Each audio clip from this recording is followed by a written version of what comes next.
It was forbidden today for anyone to carry heavy sticks or metal rods or pitchforks or gasoline in public.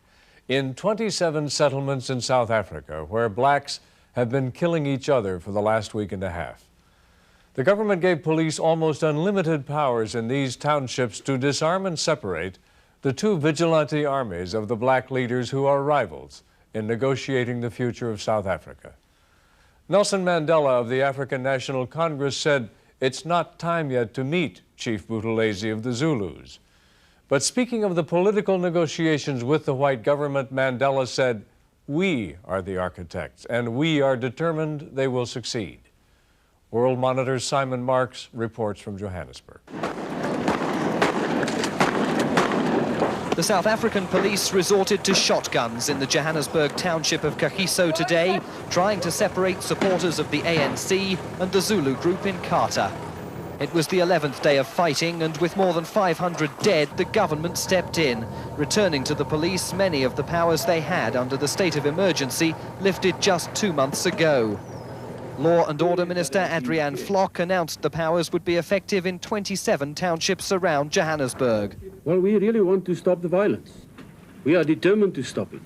And we intend to look very carefully at the perpetrators of violence. And we intend to really do our level best to remove these perpetrators of violence from the communities.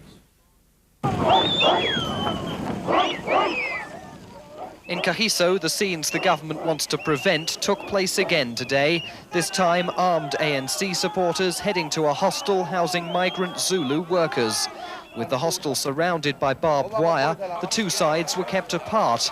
From now on, the police can seize spears, knives and any other weapons being carried by supporters of either side.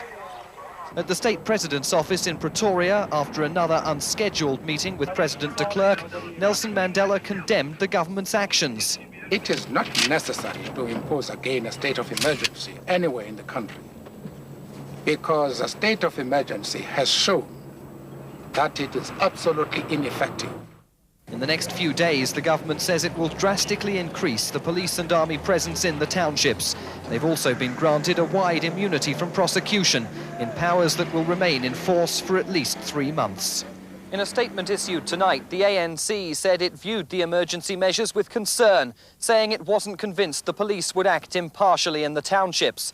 That's in stark contrast to yesterday, when Nelson Mandela called on the government to send more police in to try and stop the fighting.